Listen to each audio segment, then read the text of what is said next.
Sir అదేం మీరేం problem పడద్దండి, భయపడద్దండి, ఏమి వేరే రకంగా ఆలోచన చేయొద్దండి. బయట పీపుల్ రకరకాలుగా మాట్లాడుకుంటారు. అవన్నీ మనకు అవసరం లేదు. వాస్తవాలు యాష్ గారు మాట్లాడిన మాట వాస్తవం. యాష్ గారి చెప్పినటువంటి విషయాలు దిలాన్ గారు మనకు చెప్పడం వాస్తవం. ఆ దిలాన్ గారు చెప్పినటువంటి విషయాల్ని కూడా తెలుగులో ట్రాన్స్లేట్ చేసి నేను ఆడియోలు పెట్టాను, అది కూడా వాస్తవం. ఈ విషయాల్ని వేరే వాళ్ళు చెప్పలేక వాళ్ళకంటే ముందుగా మనం చెప్పామని కొంతమంది ఏడుస్తున్నారు, అంతే తప్పించి ఇంక వేరే ఏం కాదు. అందుకనే మనం చాలా క్లారిటీగా ఇచ్చాం. యాష్ గారు మనకు ఆ రోజు చెప్పి వింటే ఈ రోజు మీలాగా ఇప్పుడు మీరు ఎట్లయితే మీరు వేరే వాళ్ళు చెప్పినారని చెప్పేసి మీరు బాధపడుతున్నారో అలాగే చాలా మంది బాధపడి ఉండేవాళ్ళు. అందుకని యాష్ గారు ఆ రోజు మనం చెప్పకుండా మరుసటి రోజు చెప్పారు. ఎందుకంటే అపార్థం చేసుకోవడం మొట్టమొదటిగా జరిగిపోతుంది, అర్థం చేసుకునేకి టైం పడుతుంది. ఈ లోపు చాలా మంది బాధపడి ఉండేవాళ్ళు. యాష్ గారు మన కోసం తీసుకున్న నిర్ణయాలు ఎంత బలంగా ఉన్నాయో నేను ఆడియోలో చేశాను, ఆల్రెడీ మన గ్రూప్లో పెట్టాను. ఒక 3 డేస్ నుంచి ఏప్రిల్ 10వ తేదీ నుంచి 11వ తేదీ నుంచి ఇప్పుడు దాకా మీరు ప్రతి ఒక్కటి వినండి సార్, అన్ని క్లారిటీగా ఉన్నాయి. దిలాన్ గారు హిందీలో ఆడియో చేసినప్పటి నుంచి ఫస్ట్ ఆడియో సెకండ్ ఆడియో కూడా నేను అన్ని కూడా క్లుప్తంగా పెట్టాను. నిన్నటి రోజు పెట్టాను చూడండి, నిన్నటి రోజు ఎస్టర్డే పెట్టాను, అంతే నిన్నటి రోజు కాదు, మొన్నటి రోజు పెట్టాను. మీరు క్లియర్గా వింటే కన్నా దాంట్లో ప్రతి ఒక్కటి కూడా నీట్గా క్లియర్గా పెట్టాను. బట్ ఇప్పుడు నేను మీకు ప్రత్యేకంగా చెప్తా మీకోసం, ఎందుకంటే మీరు ఇంత మీరు ఆడియోలు నా కోసం సెపరేట్గా చేశారు కాబట్టి మీతో నేను పంచుకోవడానికి ఇష్టపడుతున్నాను. ఏం లేదండి, ఇప్పుడు మనకు ఆల్రెడీ మన ఆన్ ప్యాస్లో మనం ఇప్పుడు దాకా 2018 సంవత్సరం నుంచి ఇప్పుడు దాకా 7 ఇయర్స్గా మన జర్నీ సాగింది. ఆగస్టు 11, 2023లో మనకు కేసు పుట్టప్ చేశారు ఎస్ఈసికి కేసు అపీల్ చేశారు. ఓకే రైట్, అయింది. అది ఏమి ఫ్రాడ్ జరిగిందని. ఎక్కడ ఫ్రాడ్ జరిగింది? యాష్ గారు మనకు మోసం చేయాలనుకోలేదు. మన కంపెనీ వస్తున్నదే అప్లిఫ్ట్ హ్యుమానిటీ తరఫున, ఓకేనా? కాబట్టి మన విషన్ చాలా పవర్ఫుల్. కరెక్షన్ టు కరప్షన్, ప్రపంచంలో ఉన్నటువంటి మొత్తం కరప్షన్ని క్లియర్ చేయాలని ఒకటి, ప్రపంచంలో మానవాళిని మానవత్వంతో చైతన్యం చేయాలని ఇంకొకటి. ఈ రెండింటికి రెండింటికి అనుసంధానం ఏంటంటే డబ్బు. ఒక డబ్బు అనేది సామాన్యుడికి అనుకూలమైందంటే ఆటోమేటిక్గా ఆ వ్యక్తి చేసే దురాక్రమాలు అన్నీ కూడా హద్దుల్లో ఉంటాయి. వాడు దురాక్రమానికి పోడు, చెడు దీనికి పోడు, ఎవరిది లాక్కోవాలని దోచుకోవాలని ఆలోచనలు రావు, కన్నింగ్ యాక్టివిటీస్ ఉండవు, అన్ని బ్రేక్ అయిపోతాయి. అది ఎక్కడొస్తుందంటే లిఫ్టింగ్ అప్ హ్యుమానిటీలో వస్తుంది. అతనికి మనం సహాయం చేసి అకౌంట్ ఇస్తాం కాబట్టి అది ఆన్ ప్యాసివ్ అకౌంట్ ఇచ్చినా సక్సెస్ అవుతాడు. కాబట్టి అతను ఏం చేయలేడు. ఇలాగా ప్రపంచం మొత్తం మానవ చైతన్యం చేయాలని చెప్పి తీసుకొచ్చినట్టు సబ్జెక్ట్ మంది కాబట్టి ఎస్ఈసి అర్థం చేసుకుంది. కాబట్టి ఈ రోజు మన కంపెనీలో ఉన్నటువంటి కొంతమంది officers, COO, CTO, CFO, CIO ఇలాంటి రకరకాల ఆఫీసర్స్ అందరూ కూడా ఏం చేశారంటే మన డబ్బుని యాష్ గారు తీసుకొస్తున్నటువంటి ఇవి జరిగేదానికి వాళ్ళు ఒప్పుకోక వేరే కంపెనీలతో వాళ్ళు పొత్తు కుదుర్చుకొని వాళ్ళు ఇచ్చినటువంటి డబ్బుకి బానిసలయ్యి మన డబ్బుని దాదాపుగా $30 మిలియన్ ఒకటి, $52 మిలియన్ ఒకటి, ఇంకొకటి కూడా ఉంది $108 మిలియన్. అది కూడా వాళ్ళు మొత్తం డబ్బుని వాళ్ళు దోచేయాలని చెప్పి టార్గెట్ చేశారు. బట్ భగవంతుడి దయ వల్ల యాష్ గారు అప్రమత్తం అయిపోయారు. ఎప్పుడు 2022 నవంబర్లోనే మనకు ఫిఫా వరల్డ్ కప్ లో ఉన్నటువంటి ఆ అగ్రిమెంట్ మనకి ఎందుకు మనకి కాలేదు, పెండింగ్ ఎందుకు పడింది, గ్రౌండ్ లో మంది బ్రాండ్ ఎందుకు రాలేదని చెప్పేసి యాష్ గారు డీలా పడిపోయారు. అప్పటికే హుషారైపోయారు యాష్ గారు, ఏదో జరుగుతుంది బ్యాక్ ఎండ్ అని. అప్పుడు ఒక కన్నేసి ఉంచారు, అంతవరకు చూసుకుంటా వచ్చారు.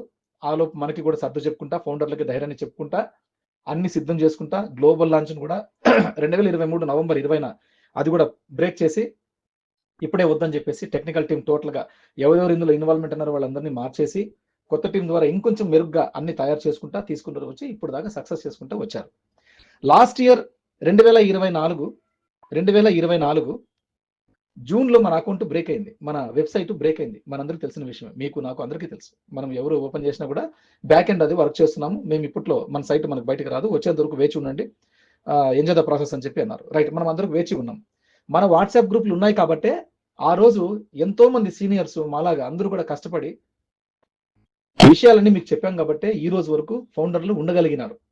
లేకుంటే ఫౌండర్లు చాలా మంది ఏదేదో అయిపోయిండే వాళ్ళు, అకౌంట్లు కూడా ఫౌండర్ ఐడీలు కూడా చాలా అమ్మేసుకుని ఉండేవాళ్ళు. అప్పటికి కూడా ఇన్ని విషయాలు మేము చెప్తున్నా కూడా వినని వాళ్ళు, మేము పెట్టిన ఆడియోలు వీడియోలు చూడని వాళ్ళు, వినని వాళ్ళు వాళ్ళ ఫౌండర్ అకౌంట్ ఐడీల్ని పోగొట్టుకున్నారు. కొంతమంది మాటలు విని అయిపోయింది గతం, ఇవన్నీ జరిగిపోయాయి. కానీ యాష్ గారు లాస్ట్ ఇయర్ జూన్లో 2024 జూన్ 24న మన సైట్ బ్రేక్ అయిన తర్వాత అక్కడి నుంచి మనకు సైట్ని బ్రేక్ చేసి ఫౌండర్లకి పేమెంట్స్ ఇవ్వాలి. 2023 సెప్టెంబర్ 2వ తేదీ నుంచి ప్యాకేజీలు తీసుకున్న వాళ్ళందరికీ కూడా, ఫౌండర్లు ఎలిజిబిలిటీ ఉన్న ఫౌండర్లందరికీ కూడా పేమెంట్స్ ఇవ్వాలి. ఎలా ఇవ్వాలి? మనదైతే ఆన్ ప్యాసివ్ బ్రాండింగ్ మీద కేసు ఉంది, ఆన్ ప్యాసివ్ బ్రాండింగ్ మీద కేసు ఉంది. ఓ మెయిల్ మీద లేదు, ఓ కనెక్ట్ మీద లేదు. అట్లా ఒక్కొక్క సాఫ్ట్వేర్ ఒక్కొక్క కంపెనీ అనమాట. ఓమెయిల్ సాఫ్ట్వేర్ అనేది ఒక యాప్ అనేది అది separate company. On passive branding లో ఇవి కంపెనీలు 50 కంపెనీలు బాగా మీరు బాగా ఇవన్నీ తెలుసుకోవాలన్నమాట. ఈ విషయాలన్నీ బాగా తెలుసుకోవాలి సార్. ఇవి తెలియకనే అందరూ డైలమా పడుతున్నారు. మేము సంతోషిస్తున్నాం. మాకి అందరికీ తేడా ఏంటంటే, మేము అన్ని విషయాలు అర్థం చేసుకుంటున్నాం. ఏం జరుగుతుందో మాకు తెలుసు. ధీమాగా ఉన్నాం, ధైర్యంగా ఉన్నాం, నమ్ముకొని ఉన్నాం, విశ్వాసంగా ఉన్నాం. కాబట్టి కంటిన్యూ అవుతున్నాం. ఏది సమస్య వచ్చినా కూడా మేమన్నిటిని కూడా మేము కిక్అవుట్ చేస్తున్నాం. మా సమస్యలు మాకు నెగెటివ్ అవసరం లేదు. మాకు కావాల్సింది మా కంపెనీ ఏం చేస్తుంది, మాకు ఏం జరుగుతుంది. కింద మనకి పగిలిపేట్లున్నాయి సమస్యలు. కానీ ఎన్ని సమస్యలున్నా అది పర్సనల్. మేము చేసుకున్న సమస్యలు నేను దానికి కారణం. వేరే వాళ్ళ మీద నేను చూపించి వాళ్ళ నుంచి నేను ఇది పోగొట్టుకున్నాను, వీళ్ళ నుంచి నాకు ఇదైంది, అవి నేను చెప్పను, అవసరం లేదు. దానికి కారణం నేనే. కాబట్టి అట్లా నా సమస్యలు నాలాగా సమస్యలు ఉన్న వాళ్ళు చాలా మంది ఫౌండర్లు ఉన్నారు. మీకు కూడా సమస్యలు ఉంటాయి కోర్స్. కాబట్టి ఇది విషయం. మన కంపెనీ అక్కడి నుంచి ఏం చేసిందంటే ఆగస్టు 11, 2023 కేసు అయిన తర్వాత సెప్టెంబర్లో మనకు ఆగస్టు సెప్టెంబర్కి మధ్య మనకు $97 రిటర్న్ ఇచ్చారు, రీఫండెడ్ చేశారు. అక్కడ మనం ప్లస్ అయినాం. ప్లస్ ఇంకొక విషయం, మన డబ్బులని కూడా వాళ్ళు కాజేసేకి చాలా ట్రై చేశారు. ఆ డబ్బుని ఎస్ఈసికి చెప్పి యాష్ గారు దుబాయ్ గవర్నమెంట్ కూడా సపోర్ట్ చేయడం వల్ల, ఎస్ఈసి వచ్చి దుబాయ్ గవర్నమెంట్ చెప్పడం వల్ల దుబాయ్ గవర్నమెంట్ ఎస్ఈసి కలిసి ఆ $30 మిలియన్, $52 మిలియన్ డబ్బుని సీజ్ చేశాయి మన యాష్ గారి వల్ల. యాష్ గారు చెప్పకపోయి ఉండింటే, ప్రూఫ్స్ ఎవిడెన్స్ అన్ని కూడా చూపించకుండా ఉండింటే ఈ పాటికి ఆ డబ్బు కూడా వాళ్ళ చేతుల్లోకి వెళ్ళిపోయిండేది. ఆ వచ్చేంత వరకు కాచుకొని ఉండే పరిస్థితి ఉండేది. కాబట్టి అటువంటి సమస్య రానికుండా మనకు అన్ని కూడా అకౌంటబిలిటీగా ఉండాలి. కాబట్టి మనం చేసిన పేమెంట్స్ వాళ్ళు వీళ్ళు అని అకౌంటబిలిటీ ఉండాలి. కాబట్టి ఆ పేమెంట్స్ కూడా మన దగ్గర ఉండాలి. కాబట్టి అవి సీజ్ చేయించారు యాష్ గారు. అవి ఇప్పుడు రిలీజ్ అయ్యాయి. లాస్ట్ మంత్ మార్చిలో ఏమో రిలీజ్ అయినాయంట. ఈ విషయమే యాష్ గారు కూడా చెప్పారు. ఆ రోజు మనకు పేమెంట్లు కూడా రిలీజ్ అయినా, మనకి ఇంకొక సెటిల్మెంట్ ఉందని చెప్పారు. ఆ సెటిల్మెంట్ కి ఒక 60 రోజులు అట్లా ఒక 2 నెలలు వరకు టైం పట్టొచ్చు. కానీ దిలాన్ గారు అడిగిన ప్రశ్నకి 60 రోజులు పట్టొచ్చు లేదా 24 గంటలు కూడా ఇచ్చే సామర్థ్యం నాకు ఉందని చెప్పారు. కాబట్టి ఆ ఇచ్చే సామర్థ్యం ఏది? ఆ ఇచ్చే సామర్థ్యమే మనకు వేరే సాఫ్ట్వేర్. అంటే వేరే సాఫ్ట్వేర్ మనకు ఏదైతే మనం ఇప్పుడు అనుకున్నామో ఆ సాఫ్ట్వేర్ అనమాట. అంటే ఫర్ ఎగ్జాంపుల్ మన onpassive.com వెబ్సైట్ నుంచి మనకి బయటకి పబ్లిక్ ఇప్పుడే ఇవ్వరు యాష్ గారు. దానికి మనకు టైం ఉంది. మే 6 వరకు డెడ్ లైన్ ఉంది. నో ప్రాబ్లం, మనం టెన్షన్ పడే అవసరం లేదు. అంతవరకు కూడా ఎందుకని యాష్ గారు ఇప్పుడు ఎంత త్వరగా అయితే అంత త్వరగా మా ఫౌండర్లకి ఇవ్వాల్సినవన్నీ కూడా క్లియర్ చేద్దామనే ఆలోచనలోనే మన కోసమే ఇవ్వడానికి ఒక రూట్ కనుక్కున్నారు. ఆయన onpassive రూట్ మ్యాప్ వేసుకుంటూ వస్తున్నాడు. onpassive రోడ్ వేసుకుంటూ వస్తుంటే ఆ రోడ్డుకి బొక్కలు పడ్డాయి. ఇప్పుడు ఆ బొక్కల్ని సవరణ చేసుకునేసి అంతా క్లీన్ చేస్తున్నారు ఏసీ. అంటే మొత్తం అంతా కూడా మన కేసు మొత్తం అంతా క్లియర్ అయిపోయింది. టర్మినేట్ కూడా అయిపోయింది. అన్ని వచ్చినాయి, మనకి అన్ని ఎవిడెన్స్ తో సహా వచ్చాయి. అన్ని చూసాం, స్వయంగా మన యాష్ గారే మనకు చెప్పారు. బట్ ఒకే ఒక సెటిల్మెంట్ ఉంది. ఆ సెటిల్మెంట్ ఏంటి?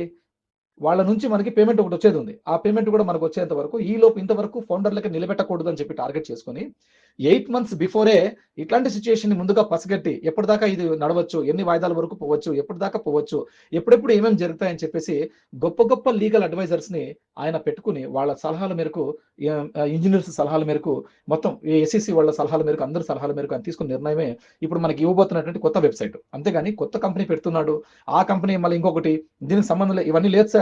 onpassive అది కూడా. బట్ ఏమంటే onpassive 2.0 బ్రాండింగ్ ఉండదు అంతే. ఇది గుర్తుపెట్టుకోండి. మనకు డబ్బులు ఇవ్వడానికి ఒక రూటు, ప్రజల్లోకి పోయేకి ఒక రూటు. అది అందరూ మొత్తం ఎట్లయితే onpassive బ్రాండింగ్ మాత్రం ఉండదు, మిగతావన్నీ కంటిన్యూ ఉంటాయి.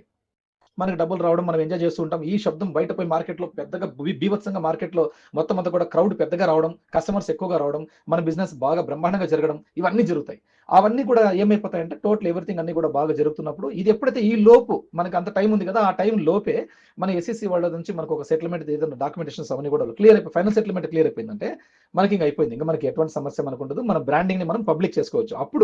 ఇప్పుడు ఏదైతే మనకి ఇప్పుడు సాఫ్ట్వేర్ ద్వారా మన డబ్బులు ఇవ్వబోతున్నారో, ఈ సాఫ్ట్వేర్ ని మన డేటా అంతా కూడా దాంట్లోకి మర్జ్ చేసేస్తారు, లింక్ చేసేస్తారు. ఫినిష్.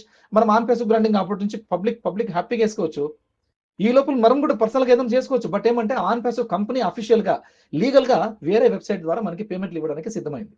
అది మాత్రమే మనకి ఇక్కడ తెలుసు. కానీ సార్ ఏదో ఇంకో కంపెనీ పెట్టేస్తున్నాడు, ఈ కంపెనీ అయిపోయినట్టే, ఆ కంపెనీ ఇంకొకటి ఏది ఉంటుందో ఊడుతుందో, దాంట్లో మనకి ఏం చేస్తారో ఏమో, మళ్ళీ డబ్బులు కట్టాలా, ఇవన్నీ కూడా రకరకాల యోచనలో మనుషులు అర్ధరహిత ఇన్ఫర్మేషన్ తో ఇబ్బంది పడుతున్నారు. ఓకేనా సార్? అది మీరు పట్టించుకోకండి, అవన్నీ కూడా వద్దు. మీరు క్లారిటీలో ఉండండి. మన గ్రూప్ లో మీరు ఉన్నారు, మన గ్రూప్ మెసేజెస్ వినండి, చూడండి, ఆనందించండి, హ్యాపీగా ఉండండి, హెల్తీగా ఉండండి. ఇది నేను కోరేది సార్. ఎంత తప్ప ఇక వేరే ఏం లేదు. మీతోనే ఇట్లా మాట్లాడుతున్నానంటే ఖచ్చితంగా ఈ ఇన్ఫర్మేషన్ ని మన గ్రూప్ లో పెడితే చాలా మంది మన ఫౌండర్లకు కూడా ఇంకొక రకంగా అర్థమవుతుంది, బాగా క్లియర్ గా అర్థమవుతుందని నేను ఆశిస్తున్నాను. నేను ఖచ్చితంగా దీన్ని మన గ్రూప్ లో కూడా పోస్ట్ చేస్తాను. థ్యాంక్స్ అండి, మంచి ప్రశ్న వేశారు మీరు. మీ ప్రశ్నకు తగ్గట్టుగా ఈ రోజు నేను ఇప్పుడు ఈ ఆన్సర్ కూడా ఇచ్చాను. ఇంకా వేరే ఎటువంటి అపోహలకి వెళ్ళొద్దండి.